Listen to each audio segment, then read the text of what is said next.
Retour sur le plateau d'Equidia pour évoquer un petit peu la FASEC, l'ETSA également. Didier Budka, président de l'ETSA, est à mes côtés. Je vais lui demander de prendre le micro. Bonsoir. Bonsoir. Merci de nous rendre une petite visite. Vous êtes le directeur national de la FASEC. Vous travaillez beaucoup pour les jeunes. Vous faites de telle sorte également qu'ils soient connus et qu'on profite également de ce qui peut se faire en Europe pour améliorer un petit peu ce système. Ce soir était organisé le prix de l'école des courses hippiques. C'est la 3e édition. Il y avait déjà eu auparavant 2 éditions à l'étranger. Oui, alors c'est une très belle, c'est une 3e édition cette année.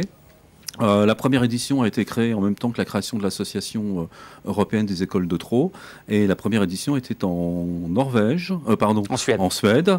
La 2e course l'année dernière en Finlande. Et cette année, c'est la France qui accueillait cette course. Et l'année prochaine, eh bien, ça continue. C'est le 4e pays, la Norvège. Et on recommence ainsi chaque année. 12 participants, 3 viennent de chaque pays. L'objectif de ce type de course, c'est quoi? Alors l'objectif, c'est un des objectifs de l'association, puisque l'Association européenne des écoles a pour but de faciliter les échanges européens entre les écoles de trot, échange d'élèves, échange de pratiques. Il y a aussi un certificat européen qui est qui est un véritable passeport de compétences reconnu par l'ensemble des pays qui adhèrent. Et puis j'ai envie de dire, c'est un petit peu le bouchon de champagne, mais c'est ce qui fait plaisir, en tout cas c'est ce qui motive aussi le plus les élèves, c'est cette fameuse rencontre tous les ans, dans un pays différent. Alors l'intérêt, c'est pour chaque école choisit un petit peu ses champions, mais c'est aussi des champions méritants, donc ça s'inscrit dans la dynamique des écoles. Et puis c'est aussi pour les étudiants une façon de découvrir les courses à l'étranger, de comprendre les règles, de vivre quelques jours avec un entraîneur étranger. Voilà. Et puis c'est aujourd'hui pour ces 12 jeunes, notamment pour les jeunes étrangers, c'est un grand moment d'émotion avec un rêve qui s'est traduit. Ils ont foulé la Sande de Vincennes, qui est un hippodrome mythique à l'étranger. Dans quelques instants, on s'adressera au jeune homme qui est à vos côtés. Juste une petite précision. Dans le cadre de ce voyage, il y a une participation à une course sur l'hippodrome de Vincennes. Ils sont là pour combien de temps, ces drivers étrangers? Alors il reste 3-4 jours, ça dépend un petit peu des conditions de voyage. D'accord. Ils sont emmenés, vous disiez tout à l'heure, ils sont au contact de professionnels, ils sont répartis chez certains professionnels? Oui, tout à fait. C'est-à-dire que nous avons 12 chevaux qui sont engagés. Il y a un tirage au sort d'affectation chez les entraîneurs. Et donc ils rencontrent un entraîneur, ils rencontrent le cheval qu'ils vont driver, et ils s'entraînent ils passent un peu de temps avec l'entraîneur et le cheval pour préparer la course. Alors on va faire dire un petit mot au jeune homme qui est à vos côtés, c'est Penny Zepagnac, je l'ai bien prononcé, j'espère qu'il servira de traductrice. Monsieur Budka, je vais vous demander ah ben, un micro, il n'y a pas de souci. Vous êtes aux côtés de Sovik Preben, bonjour, qui s'est imposé dans cette épreuve.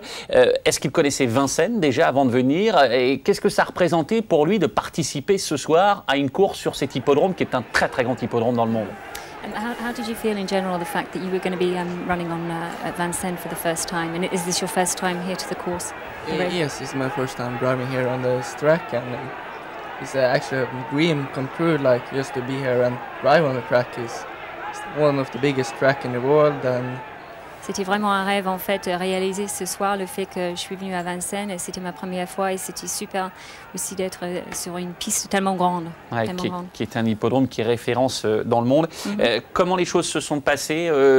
Quelle sensation a-t-il eu au sulky de son cheval? Est-ce qu'il a respecté les ordres qu'on lui a donnés avant la course? How did you feel actually during the race, and did you respect the rules? Did you stick to the rules? Yeah, I felt like I stuck to the rules. I was going and attacking 900 left, and I went through, and when I come through the leading, it felt good, and in the last turn I just gave the horse talking a little bit to it, and it ran away, so I was feeling it's very good. Je crois que j'ai bien respecté les règles, et puis pendant les premiers 900 mètres, en fait, ça s'est bien passé, et après j'ai parlé au cheval, en fait, jusqu'à la dernière ligne. Quelles sont ses prétentions? Il est norvégien, c'est un garçon qui a déjà eu un contact avec les chevaux, il vient de famille, de trotteurs. Il veut faire de cette activité son métier à terme. Est-ce que, comment il conçoit un petit peu les choses? Pour lui, c'est important. Est-ce qu'il aura envie peut-être, suite à l'expérience de ce soir, de venir un petit peu en France auprès d'un professionnel pour y travailler quelques mois? You can just explain a little bit about the background and whether it's in the family blood, and what are your pretensions and your expectations for the future. Do you want to make it your profession? Yeah, my dad is actually one of the biggest trainer in Norway. Mon père, il est un des plus grands entraîneurs en Norvège.